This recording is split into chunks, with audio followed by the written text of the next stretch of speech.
Come get a drink, light a cigarette. Remembering the day before you die. No sadness, no regrets. You failed, yes, but God, at least you tried. This guy and I. Good night, Friday come, let me dance with phantoms. Risk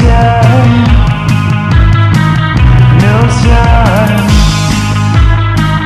Goodbye, embracing my land, baby, right.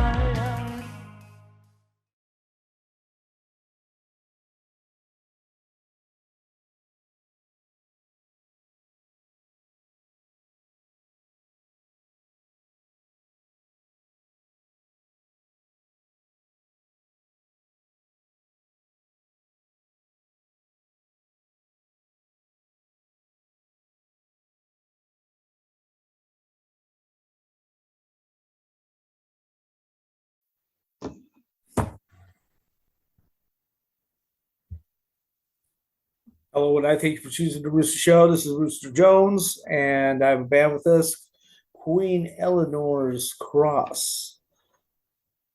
So, no, there they are, and there they are. And they'll be joining us 1 second. We have Scarlet Gray, and we have Jim. Hello?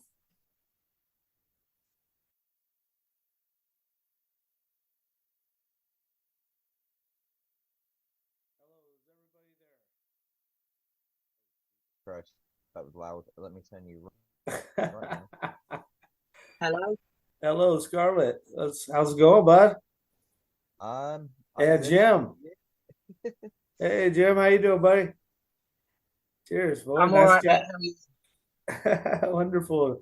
Nice jacket. Oh, Thank you. Oh, nice.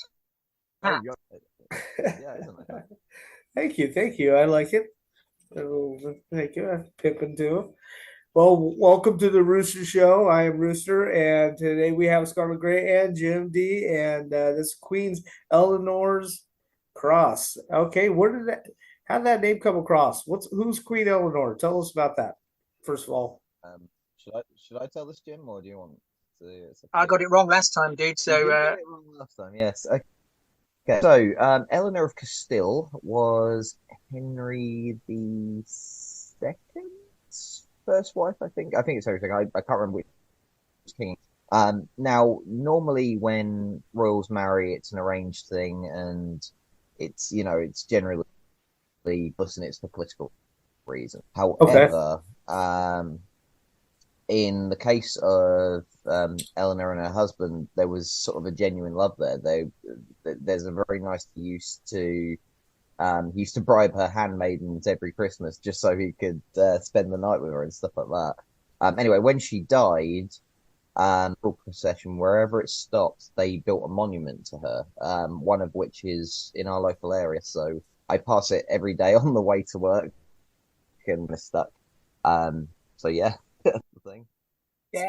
So I often go ahead, buddy. I often say that we're from the middle of England. We're actually about 20 miles from each other currently. But wow. It's a real old school British royal story, and you see Queen Eleanor all around this neighborhood, like Scarlett mentioned. So she was good. She was a good queen. Well, it was about 1200 AD, so I wasn't around, mate. So. Well, I mean, according to the, I understand that. And according to the stories, though.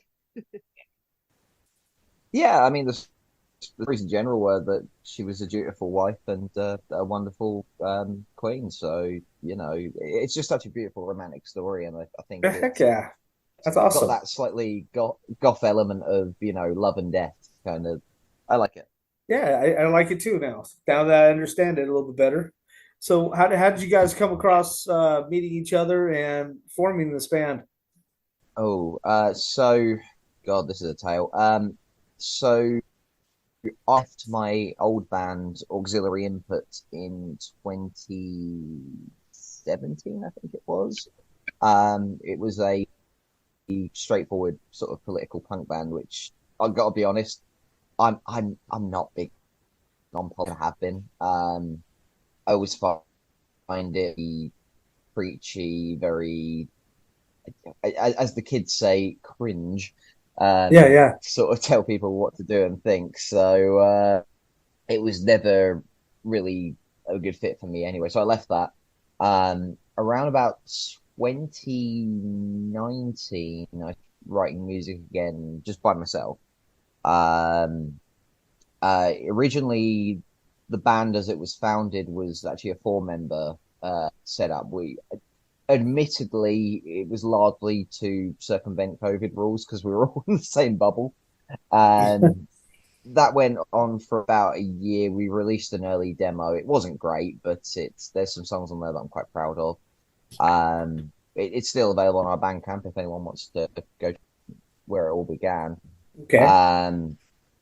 Then sort of as COVID ended, it just sort of fell apart. Everyone went their separate ways. This got pregnant. The keyboardist got a job in Newcastle, moved all the way up north, and God knows what happened to the drummer. I think he just disappeared off in a cloud of cocaine or something. Well, the Earth is flat, so he probably fell off the edge of it, maybe.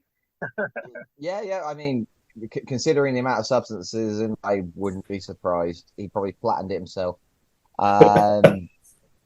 So yeah, it was a bit of a mess for a while. I kind of carried it on as a one-man project, but I never really took it too seriously. And people kept encouraging me, saying like, "You're writing songs you out," and I was like, "Well, I can't. It's just me. You know how it is." Eventually, I put out a advert on some random website that I can't remember anymore. Didn't really give it much thought. Then out of nowhere, lo and behold, Jim contacts me through SoundCloud, saying that he'd seen the ad, and I was like, "Well, okay," because it was funny. I was literally this close to packing it in. I was pretty much on the way to delete SoundCloud when I got Jim's message. It was just that beautiful twist of fate, you know. Yeah, exactly. Right person, right time. We chatted. You were sick as a parrot, as I remember, Jim. Yes. When we first met. We got together and it kind of just, I feel. Do you want to hear my side? Yeah, of course. Yeah, I'd love to hear from you, Jim. Curious. I don't think even I know your side, to be fair. I was on my yacht in Canton, the south of France. No, round about the end of the pandemic, I was like, I want to be in a band again because I'd been in all sorts of bands over the years. And I really wanted to do something creative with my spare time. So I joined this site in the UK called Bandmix. Okay. And it's a bit like a dating website for musicians. Yeah. You don't swipe left or right, but it's not far off, you know. And you face and I wasn't getting anywhere with that. I got my profile up there, but there's cover bands are really big in the UK, and I didn't want to do an AC/DC. And then there's a lot of like X Factor type singers, and that wasn't going to work out for me. So I was getting a bit fed up with it. Yeah. But it sends you, like a dating website, sends you recommendations of people. And instead of there being a picture of like a balding middle-aged, and I know that scenario myself, there was this logo. And I was like, that's really interesting. What is that? And it turned out to be this band, Eleanor's Cross. And I was like, it's a goth band. And I was like, wow, you know, that's really in itself. And I really like the music. You know, sometimes you listen to a record or you listen to music and you think this band be like that really cool guitarist or whatever. And I heard the music and I just thought people will like this music. Yeah. Good music. To be involved in it in some way. And so there was also this SoundCloud page because I didn't have the subscription on Bandmix to actually talk to anybody. So through the SoundCloud, I love SoundCloud. Yeah, it kept playing the Queen Eleanor's Cross music was trying anything else. He was always shoving it in. And so we met up that day. I didn't realize that I actually got COVID, but we met up, and it was like, I was like, you need a band, right? You need a bassist, because I've been bassist in previous bands. And Scarlett was like, well, there's nothing at the moment. You might have to be the guitarist. And I was like, okay.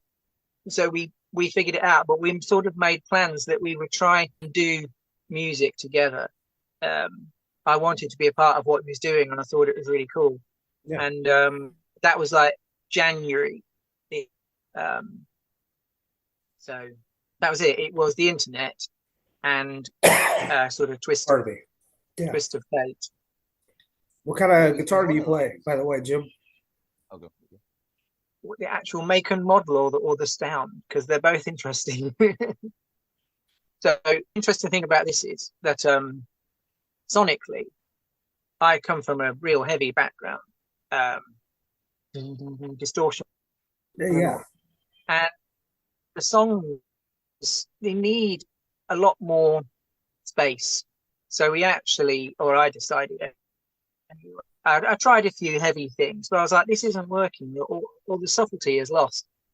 So stylistically, actually play a very clean sound. I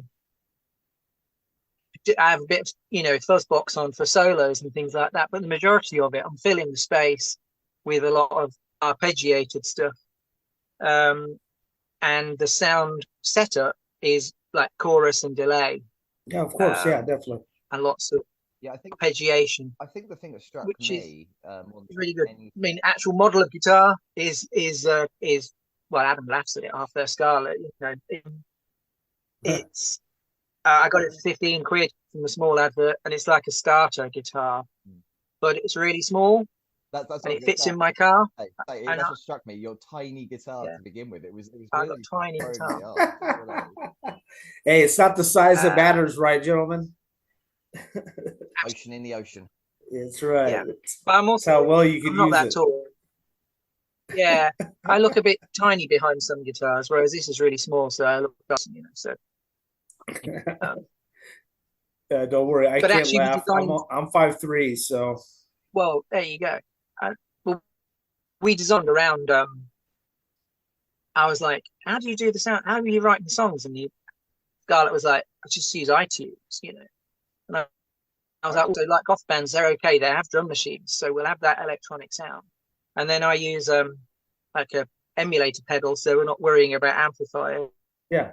And the whole setup is really compact and to work with. Wonderful. Okay, so I should correct you. It's not iTunes, it's Band is what I use. Oh yeah, sorry. But you can't use iTunes to write songs. Yeah, I know a lot of musicians will be like, "Oh, that's such a basic thing." But two things. I only need to record audio, and for that, it's perfect. I don't need require anything else like that. So it's just straightforward recording of audio. The drum stuff I do through 808 emulator with a few tweaks. So what you get is effectively a straightforward recording, and as a bass sample, that's perfect. You don't need anything else. I can edit in post if I need to, but it don't really need to a lot of the time. Although you do play the bass guitar, don't you? I do play the bass guitar, yes. So but what I'm trying to say is, I think a lot of, especially younger musicians, they seem to have it in their heads that the best equipment, it all has to be on, like, I don't know, Pro Tools or Reason or whatever it is. These and the sound quality has to be absolutely perfect. There's a lot of what I call production snobbery, and I don't get it. The rawer sound gives you a truer sound. I think it's just perfect for us. I mean, Jim, you remember when we did our first live gig? How amazing did that drum machine sound in the background? Like, the snare was like a shotgun. It sounded so industrial. It was awesome. Brilliant. And the venue, the sound guy and the booker was like, "Sounds so cool," and I was like, "I knew it. I knew it would work." I use when I create songs, I actually use a program. It's really simple, and it's called Audacity. Yeah. Audacity is it's like a simple download, but it has tons of effects in it, and you can do multi-layer of mixing, and it's wonderful. I'll send you a track of mine later when we get done, I'd and love to hear it. yeah, I like to write goth rock too as well. But so tell me about you guys' inspiration. Where do you come up with your ideas for your music? Do you want to go first, Jim? Or Well, I We're gonna have to I start have rock ideas. paper scissoring or something. You know what I mean? Scarlett is the real creative driver behind songs. But when I heard his stuff, I was like, "There's space here for John McGough of John McGeoch, Susie and the Banshees, Yeah. that kind of classic arpeggiated goth guitar sound, and it's stuff that's been actually around for a long, about 40 years. The real post-punk thing. He's just passed Love it. away. Geordie of Killing Joke. yeah, oh man, tragedy. Ah, Will Rest in from peace, absolute legend. yeah. yeah, Rest in peace, brother. Sergeant from Echo and the Bunnymen. Other real classic early mid 80s goth stuff like the Bolshoi and Daniel, particularly in Love and Rockets. I really like his stuff. You can't But pass that, up Robert Smith, man. Robert Smith too, of course. yeah. Just So that's my guitaring. But over to Scarlett for where the songs come from. yeah. God. So Wonderful. from my perspective, I mean, I grew up on goth.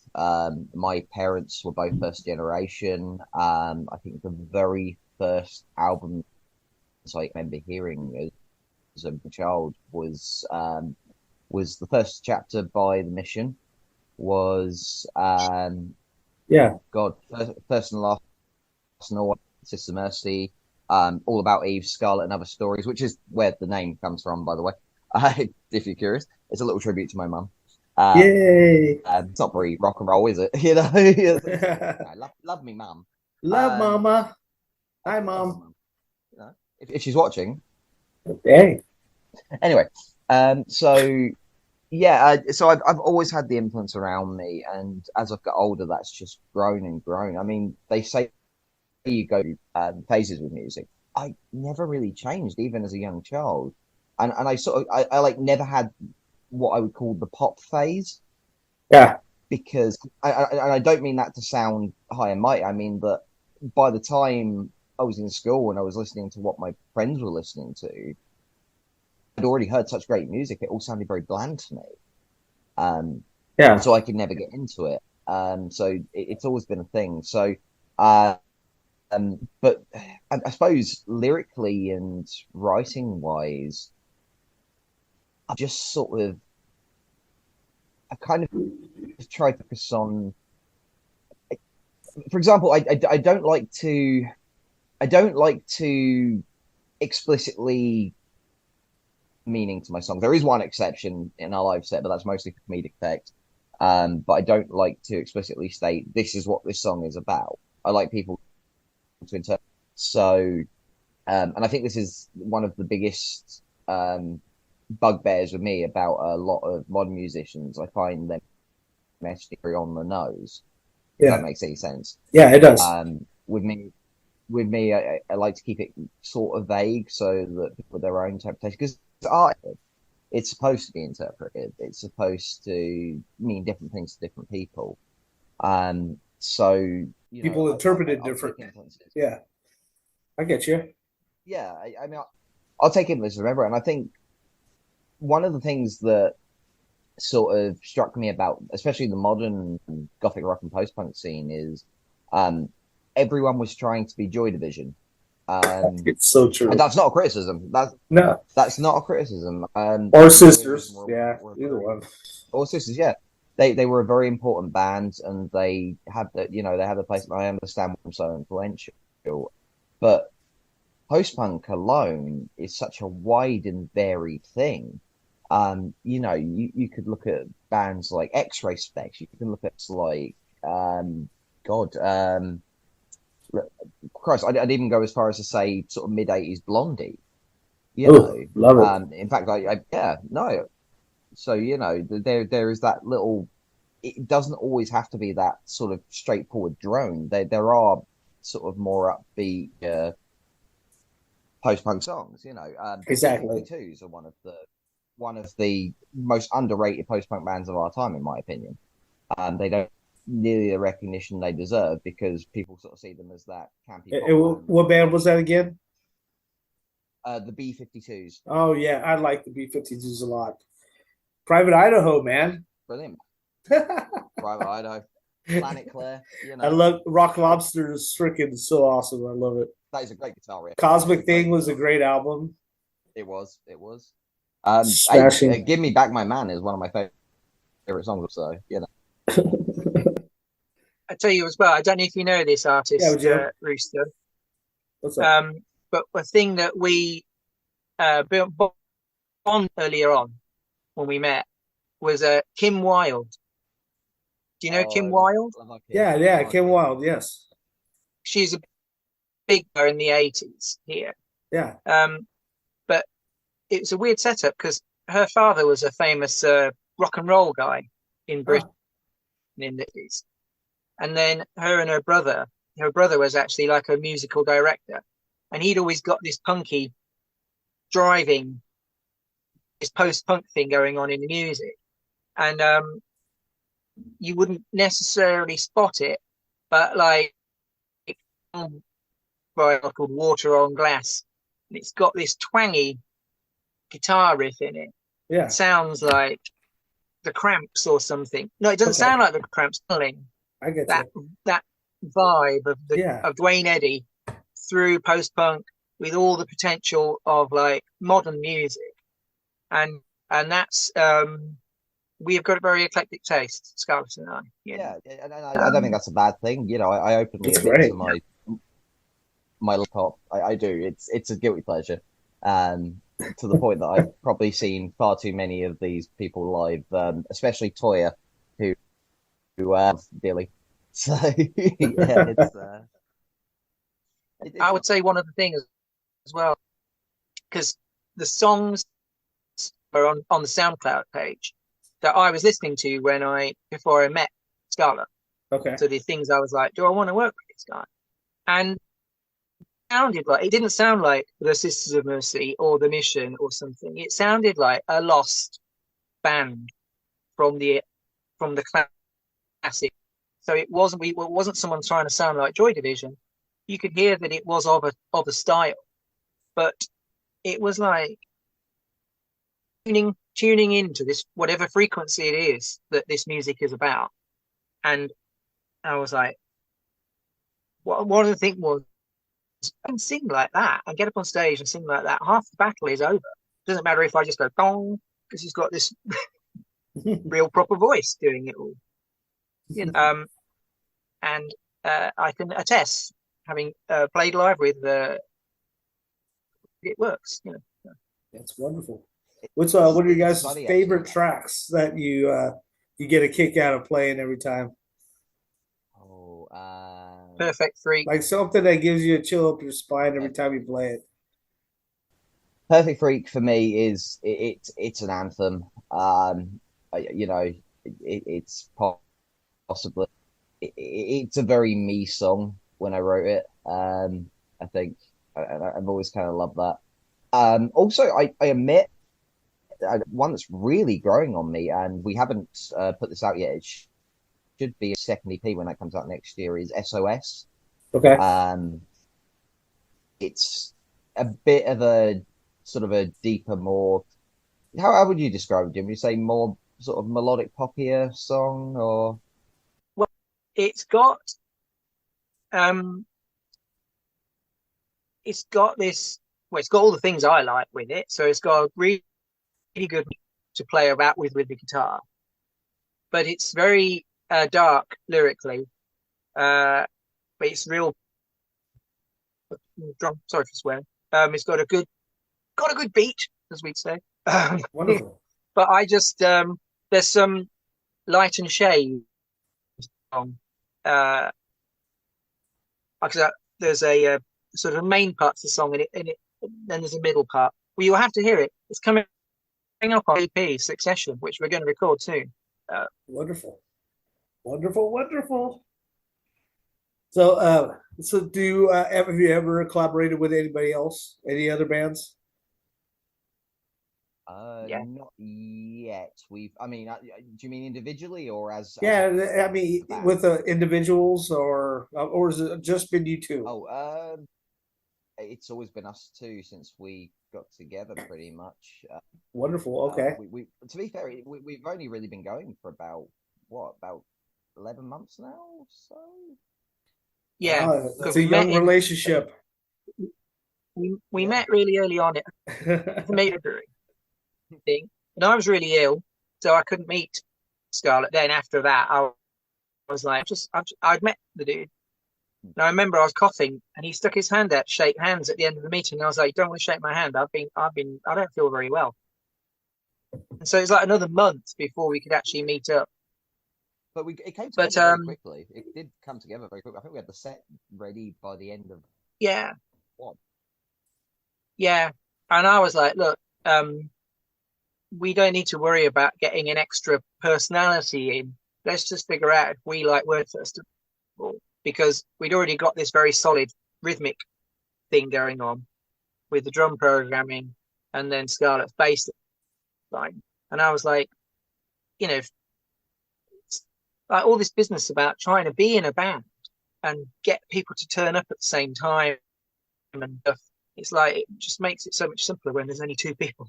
I agree. I mean, it's not that it's not that we're not open to working with other people. In fact, I said to Jim, one thing I really want to do is I want to bring back the split EP. So if any other bands out there are listening and want to do that with us at some point, please. But it works so well with it just being the two of us. Yeah, exactly. Not only keep it simple. Not only effective organizing things, but also writing and recording as well. We can just do it either end and then meet in the middle whenever we're available. Yeah, exactly. Yeah. So, if there was somebody out there, go ahead, Jim. I was going to say, if there's somebody out there who's very, very wealthy with a really cool car that would just drive us around everywhere we need to go, I would work with them. Sugar daddy's welcome. Yeah. Always. So, you guys have some tour planned or anything like that coming up? We're actually taking a break for December because obviously Christmas and stuff like that. Yeah, of course. So just get that out of the way. The plan then is to reconvene in January and see where we're at. We've done 2 shows so far, which went fantastically well. So now it's just waiting on venues to book us, really. Book us, you cowards. Yeah, and where we are in the middle of England, you probably heard about heavy metal born in Birmingham, Black Sabbath and all of that. Yeah, but it is quite an industrial area, and people like tough music. You know? So there's actually plenty of towns that we don't have to worry about, going on tour and wondering what we're going to do and pay our ways. Well, we can get to and from where there are going to be people who are going to we hope we like what we do. Yeah. So it's classic that, the goths wandering around, got no friends and things like that. But when I heard Scarlett's music, I was like, they want to hear this stuff. I mean, we met in this cafe in Scarlett's town, and I see them over there. They would like this music. That person, they got a leather jacket on and dark hair. They're going to like our music. So we were on part of the thing, the show, and you would point out anyone with coloured hair goes, "They'll be at our gig. They'll be at our gig." Like, yeah. Cool. But I kind of mean it. If we've got any kind of mission statement, is that we want to connect with people, music. Yeah. We're not interested in fame and fortune or being part of being super important and things like that. It's connecting with other musicians, but particularly found they're like, I wish a band like that would come and play in my town. We want to be that band, you know. Yeah, and writing timeless music on top of it, you know. That's true. is- Yeah, we hope so. Anyway, I Yeah, think exactly. I think Like the greats we talked about earlier, you know, some of them, you know, just the it, chameleons, you know, and all I've them. often, oh Oh, god, yeah, Chameleons, man, they're just amazing. Yeah, amazing. exactly. But I've always sort of whenever I've sort of listened to, I like to think of it as sort of background music to a rainy day. You know, Yeah. you may not necessarily know it's playing, but it is, and it is affecting your mood. Yeah. So is there anybody, because our time is kind of running low already, Mm. what who would you like to thank? Let's go Jim first. And who would you like to thank about you guys' success so far? And Well, go ahead, I'd buddy. obviously like to thank Scarlett, but we put out feelers like really early on, and a whole bunch of people just didn't get back. There's a DJ in Ireland, Ava Vox. She was really helpful. She taught us like how to put our music together so that online stadiums would want to play it. And there's a couple of standout kind of followers on our Instagram page. Requiem MM, and I think she's called Ghastly Sinestra. I don't want to get the name exactly wrong. I'm bad with names. There's some people, yeah, real. The I don't know. worst. They're kind of, when you think I just posted that out into the world, is anybody going to pay attention? They're like, yeah, we heard it, we like it. So those people I'd like to thank for sure. Okay. How about you, Scarlett? Oh god, I know you needed more time. no, I think one person we absolutely need to thank for his brilliant photography is Wayne Howe. He knows he's a wonderful dude, good friend of mine. And yeah, Ava Vox, absolutely. She was absolutely wonderful to us, always willing to talk, always willing to give us the time of day. Also, Jim, I don't know if you know the guy's name, the fellow that runs post-punk goth sherry thing that does the new band. He's always been Yes, very vocal supporter of us. and there's a guy I've not contacted him, but he runs like a playlist, and he's posted all over Facebook, in every kind of alternative and post. You know, I would have to break up the phone call to find who he is, but there are some really and Frontier Rock. yeah, that French station. The French one. Yeah, he was awesome. He was really, really cool. So Wonderful. that's one of the things about this kind of scene, as it were, is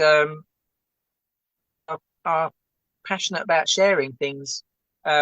We haven't got to be super cool or one-upmanship somebody or claim to have played at South by Southwest or something like that. It's like, Yeah. oh, yeah, and you're making music we want to hear. Anyway, I think one of the things I found since we've started playing live is that a scene is as strong as the people who are in it. People care out for each other, and it should be that way. We're all doing the same grind. We're all bands. Yeah, doing exactly. our best, and I think that deserves a lot of appreciation and a lot of credit. And I'd also like to very quickly thank, because I'm sure they'll tune in on this, the lads from Stegosaurus X Party, Masasaga, and the Acid Tongue. A very good host to us on our first gig. So. Yeah, and Andy, you put that gig on for us at Arches in Coventry, was great. Yeah. And Mr. Rooster himself for giving us. Yeah, thanks. You're very welcome. I'm honored to, of all the bands I've met, I want to thank all of them myself. Thank you for all you guys for giving me a chance to know you and to share share your music to the world. And I get nothing but a joy. I'm 51, I'm gonna be 52 in June, and so I've been a part of the goth scene for a while. I've loved it since the day I was born. Yeah, I mean, Boys Don't Cry was my first love in 1980, but I was still goth before that and punk before that. So, anyways, much love to you guys. I'll talk to you guys soon. It's about ready to go out, and I will see you on the next session where we will be having you guys play some live music. So we'll figure out something. How this worked out wonderful, by the way. Love your background. Polka dots are awesome. And you guys take care of yourself. Much love and respect from the Rooster Show. And I thank you again. I'll see you soon. Thank you very much. God bless you guys both. Bye bye. Bye. Cheers. God bless. Thank you. Bye bye. Bye bye.